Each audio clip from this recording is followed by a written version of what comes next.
Wah, enak sekali ya hari ini ya. Ya. Oke deh. Oh Nah, iya, ini mulai start kampanye loh. iya, nah kebetulan nih kita hari ini mau bincangin soal itu ya. Nah, kembali lagi bersama dengan saya Bro Kevin di konten politik ya, politik wawasan dan gagasan, masih bersama di Twins Official Channel ya. Masih bersama dengan Pak Stephen Leong.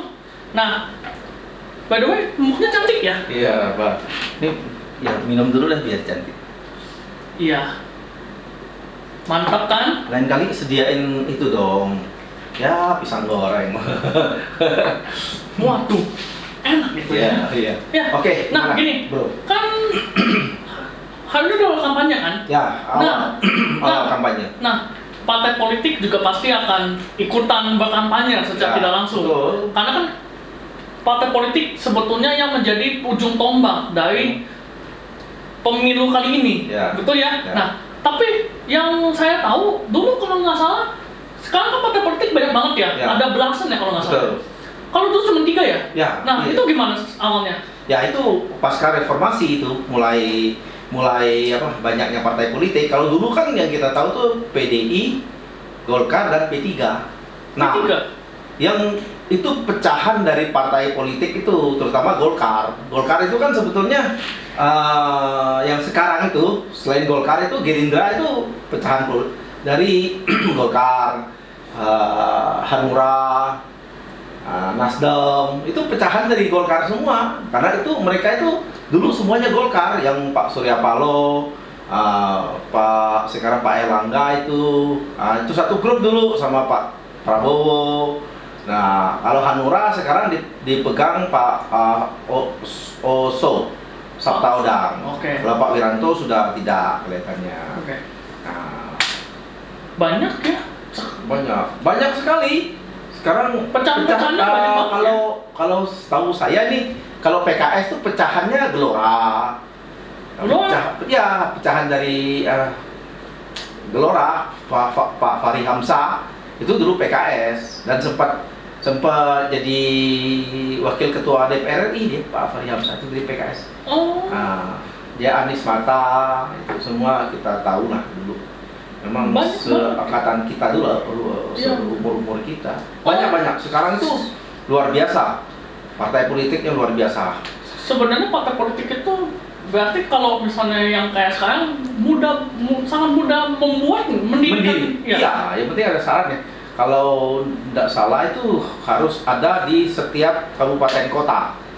Oh iya? DPD-nya. Oh gitu. Nanti, karena kan kalau mau ikut pemilu, jadi SK-nya harus disahkan oleh Kemenkumham SK tentang apa nih? tentang pendirian partai politik. Oh. Pengurusannya itu ya, dan biasanya kalau mau pemilu begini namanya ada verifikasi dari KPU tuh. Oh ya, Partai Umat itu pecahan dari PAN, Pak Amin Rais. Umat yang mana nih kalau boleh saya tahu? Pak Amin Rais yang sekarang. Partai Umat. Oh, yang baru. Yang baru, dulunya PAN pecah jadi sebagian ke PAN, sebagian ke Partai Umat gitu. Oh gitu. Banyak sekali jadi. Iya. Ya, karena kan kadang-kadang berpartai politik itu mungkin kalau masih kecil dia bersama. Kalau sudah besar sudah berbeda visi misi ya sudah dia keluar dia mendirikan partai sendiri. Dan itu memang diperbolehkan. Yang penting memenuhi syarat gitu. Dan kalau nggak salah sekarang justru partai-partai baru ini nih lumayan bagus-bagus ya. Iya, justru itulah yang tempoh hari yang sempat kita bahas tentang bagaimana kalau di TPS itu menggunakan sidik jari. Itu salah satunya sebetulnya untuk menolong partai-partai kecil. Oh. Karena partai kecil tuh logistiknya kan terbatas. Betul. Jadi dia tidak usah menyiapkan uang untuk saksi. Jauh besar sekali itu, gitu. Tapi kalau partai besar kayak yang waktu itu Pak Stephen juga bilang mudah sekali ya. Oh iya, mereka sudah punya maksud itu sudah besar sekali dan kadernya pun sudah banyak. Kalau partai kecil kan terbatas. Oh iya. Kalau partai besar kadernya sudah banyak, ya simpatisannya banyak, tinggal mereka arahkan. Iya betul. Tinggal dia gampang lah Iya. kalau itu kan untuk mencari saksi itu.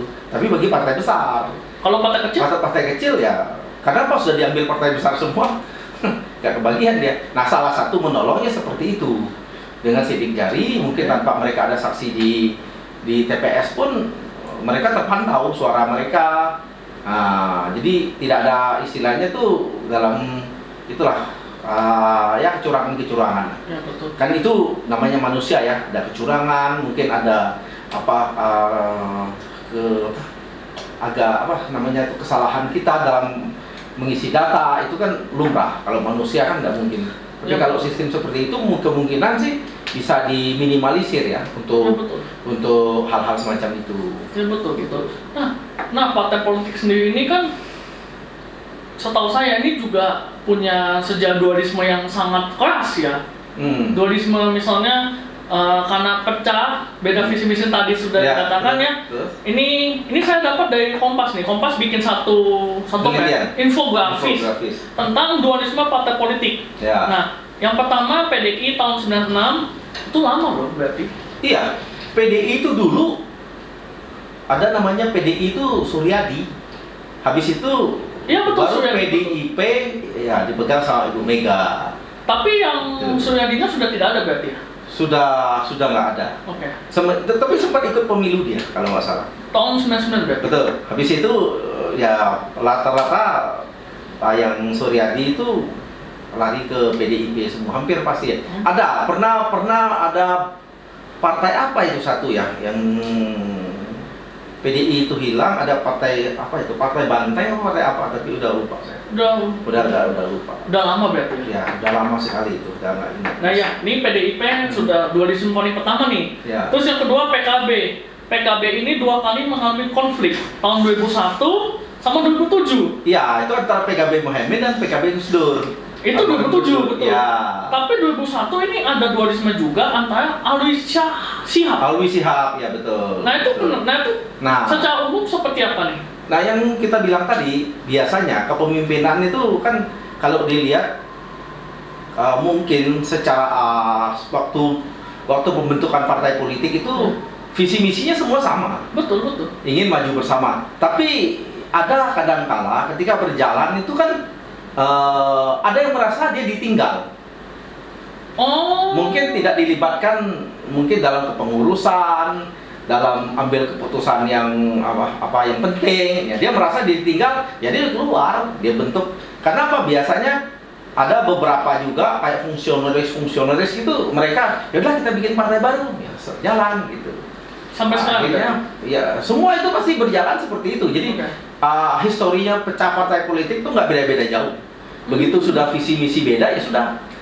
Ya yang penting ada pendukung, ada semua, ya udah mereka merintis biasanya. Dan yang paling baru dualismenya di Demokrat, yang AHY sama Muldoko ya, gitu. Yang AHY sama Pak Muldoko. Nah itu yang akhirnya menang bukan siapa nih? Pak AHY. Jadi sampai sekarang AHY ya dong, yang diakui AHY. Kalau satunya? Yang Pak Muldoko sampai sekarang nggak ada kabar. Nggak ada berita sama sekali. Nggak ada berita sama sekali. Ya tapi kalau kita kemudian simpulkan sejenak ya dari dualisme ini ya, istilahnya sudah nggak kehitung lah berapa kali pecah di internal partai. Kalau yang namanya pecah itu terus akan berlanjut. Nggak mungkin. Hari ini pun kita belum tahu nih partai-partai yang sekarang ini kedepannya akan pecah atau tidak nih. Ya benar nggak sih. Ya, ini kan karena kan manusia punya orientasi sendiri. Orientasi dia itu apa? Betul. Dia cocok Kak di sini, mungkin awal dia cocok. Iya. Dia merasa nggak cocok, ya sudah kembali lagi yang saya bilang tadi. Dia akan membentuk karena apa? Prinsipnya dia itu kan semua yang paling benar dia. Iya, betul. Partai politik itu kan gitu. Sama di kadernya pun itulah. Kalau tidak bisa dimusyawarahkan, ya sudah. Akhirnya terjadi dualisme, ya udah Pecah. Pecah bikin sendiri. Itu udah bukan rahasia umum lagi. Di mana-mana pun kadang-kadang organisasi itu seperti itu. Ya betul. Nah, ini kita sekarang karena ini kampanye ya. Kampanye sampai 2 bulan ya kalau nggak salah ya. Iya, sampai kalau nggak salah itu 10 Oktober ya. Februari. 10 Februari. Ya, 2024 ya. 2024. Nah, biasanya itu kan kampanye itu berarti lebih kayak masang sesuatu ya, masang baliho, masang Ya, spanduk. iya, Nah, betul. nah, tapi kenapa kayaknya nggak beraturan gitu ya? Nah, itulah. Sebetulnya ada aturan dari KPU, tidak boleh pasang di taman, di tempat sekolah, di mana-mana lah. Ya. Oh, gitu. Tapi kita karena calegnya sudah terlalu banyak, jadi untuk monitoringnya pun nggak gampang itu. Kayak Bawaslu, Panwaslu itu mereka nggak gampang. Nah, ini pun buat caleg-caleg ya, yang hari ini caleg, yang kamu mencalonkan diri, ketika kamu pasang spanduk, kalau sudah selesai masa kampanye, kamu harus bertanggung jawab untuk membersihkan spanduk itu. Kalau sekarang ini enggak. Begitu dia pasang, sudah tinggi lagi di atas pohon. Oh, ada ya? Ada yang sasarannya siapa? Satpol PP yang rapiin. Nah, itu kan membuat memang aturan. Maksud saya gini, kenapa tidak dibikin aturan yang jelas? Kalau ada partai politik ataupun caleg yang seperti itu, kita kasih teguran ataupun didis. Jadi mereka tuh bertanggung jawab dengan apa yang mereka lakukan gitu. Dan kadang pemasangannya tuh nggak sesuai waktu juga ya? Iya, kadang belum waktunya, lihat aja sebelum kampanye sudah masangnya di mana-mana. Iya, sekarang ini kita lihat di jalan-jalan banyak kan? Dari bulan-bulan kemarin udah dipasang. Hah? Belum? Padahal belum diumumin. Ya, belum boleh mestinya. DCT aja belum keluar, DCS belum keluar, orang udah pasang spanduk. Ya, Banyak sekali. Itu partai-partai besar juga sama. Gitu. tapi ya, kenapa ini terus dipelihara ya, sikap masang duluan sebelum waktunya? Karena memang mereka tuh berargumen ini kita mau sosialisasi dulu lah, partai lah, inilah. Padahal kan itu nggak susah amat hari ini.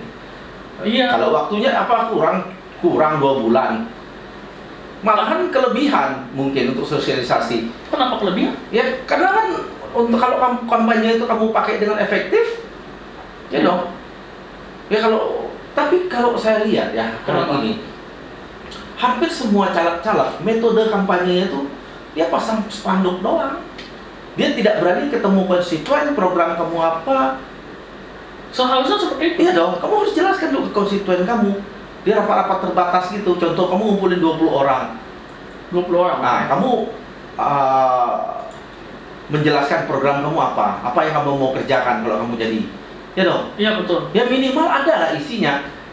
Ini jarang terjadi ketemu seperti itu, bro. Oh iya? Ya, mereka pasang spanduk, udah. Aduh, jadi perang spanduk. Bukan perang gagasan? Iya, nggak ada. Nggak banyak yang ada, tapi nggak banyak. Nah, solusinya menurut Pak Stephen yang paling bijak nih, seperti apa nih? Dalam hal pemasangan baliho atau mungkin untuk sosialisasi calegnya? Kalau menurut saya, kedepannya semua untuk pemasangan alat peraga itu lebih baik diambil oleh KPU. Seperti apa nih? Ya contoh, berapa caleg? Ya dong. Ya. KPU aja yang ngeluarin. Jadi yang caleg yang lain itu boleh, kamu hanya tambahan, misal 2, 3 atau berapa di tempat-tempat di mana.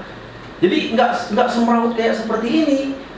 Contoh KPU misalnya, oke, KPU tuh menyiapkan ini untuk partai politik ini, kamu dapatnya berapa? Iya. Kamu dapat berapa? Jadi KPU yang pasang di mana-mana. Jadi biar nggak berantakan kayak seperti coba lihat jalan seperti Iya. itu. Ya dong. Kalau mereka kadang-kadang kalau kan dibilang di pohon tuh nggak boleh sebetulnya, tapi dipaku-paku aja sama mereka.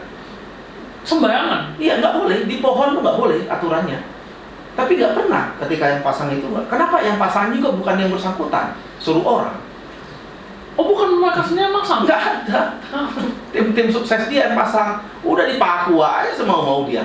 Tapi itu bikin repot Satpol PP juga nggak sih yang akhirnya bersihin semua sebelum waktunya misalnya? Iya, maksudnya gini, kan ada aturannya. Iya, betul. Kalau dulu saya 2019 ya, Iya. saya pasang spanduk. Waktu masa tenang saya semua yang bersihkan. Bukan tim sukses. Ya kita sama tim sukses kita. Kita bersihkan, Iya. kita memberi contoh yang baik. Tapi kan tidak semua orang Mau? pun seperti itu, benar nggak? Betul. Karena mereka pikir ya sudah selesai, ditinggal aja sama dia, gitu. Nah ini kebiasaan jelek seperti ini tidak diterapkan di partai. Jadi akhirnya masing-masing aja. Coba partai dengan tegas Iya, lagi memberi satu pemahaman kepada caleg. Nggak pernah kalau sosialisasi itu dari partai nih. Bisa kita kumpul nih di DPD, nggak ada ceritanya. Udah kamu pasang aja sendiri semau kamu mau apa. Tapi kita kan ikut aturan KPU. Aturan KPU tuh udah jelas. Nggak boleh pasang Kewajiban. sebelum waktunya. Ya, itu nggak boleh masang sebelum waktunya. Itu pertama. Kedua, apa? Pas masa tenang nggak boleh masang lagi kan? Masa tenang, kewajiban caleg itu untuk membersihkan alat peraga dia. Itu ada aturannya. Nah, kalau Gitu. misalnya nggak dibersihin, emang resikonya apa? Ya, yang saya bilang tadi, lewat masanya masih ada aja spanduk-spanduk. Dan Ya, itu masih Satpol kita, PP. ya, dan itu masih kita temuin sampai Oh, masih ada. Maksudnya- Kita lihat nanti. pemilu-pemilu dulu kayaknya ini Kalau pemilu yang sebelum reformasi kan partai, Iya, tidak betul. terlalu banyak caleg. Partai Iya. kan terbatas, 3 lagi partainya kan. iya Kalau sekarang, banyak. sekarang contoh nih, Iya. satu dapil 50 caleg, Iya. kamu bisa bayangin aja. Mm-mm. Kalau satu caleg itu masa 10 aja, Berapa ratus, berapa ribu itu? satu caleg Iya. pasang 10, Iya. kamu kali itu. Belum lagi yang partai politiknya, belum lagi yang calon presidennya. Emang partai politik juga masang Iya, baliho maksud- segala macam? iya, karena partai politik biasanya dia mengikuti calon presiden, biasanya dia ngikut masang gitu. Jadi kalau misalnya Untuk asosiasi benderanya lah ini ya kan. iya Sekarang kan? satu caleg itu paling sedikit itu bisa 50-60 spanduk satu kecamatan. Belum satu kelurahan kalau misalnya Iya. Ya, dapilnya itu kelurahan. Iya. Dia kan dari kelurahan kecamatan. Iya, Ya kan, kalau kayak Serpong Utara nih, iya, dia 7 kelurahan, iya, satu kecamatan. iya, Nah, kalau sekarang gini, satu kelurahan aja, iya, satu kelurahan tuh paling dikit satu caleg. iya. Itu 20 spanduk misalnya. Udah nggak kebayang sih. Kamu kali aja. Udah nggak kebayang sih. Udah gak kebayang. Jadi apa? Dan ini buat caleg-caleg juga. Kamu pasang spanduk tuh kalau nggak tepat sasaran itu percuma. Nggak ada yang ngelihat. Iya betul. Nggak ada yang ngelihat. Apalagi kecil-kecil kayak seperti itu. Nggak ada. Yang lebih bermanfaat kamu datang, ketemuin, kamu kumpulin orang, kamu jelasin program kamu, itu yang lebih nyata. Pas referendum dulu seperti itu. Saya seperti itu, ketemu orang ya. Tapi tetap pasang spanduk dan segala macam. Ada spanduk, tapi memang kita pasang spanduk yang terutama kalau misalnya kita pasang di lokasi tempat orang nih, dia punya tempat, kita harus minta izin. Itu yang diwajibkan oleh KPU. Dan itu berlaku juga untuk yang presidennya. Sama Oke, baiklah. Menarik ya pembahasannya. Ini hal ini mumpung tentang kampanye ya. Mungkin ada pesan mungkin dari Pas Referendum kepada yang hari ini kampanye. Ya, buat teman-teman hari ini yang kebetulan Kampanye. terlibat kampanye damai ya, nggak usah ribut-ribut, percuma. Kita itu masih satu Indonesia. Kita jaga dan kita bangun sama-sama Indonesia.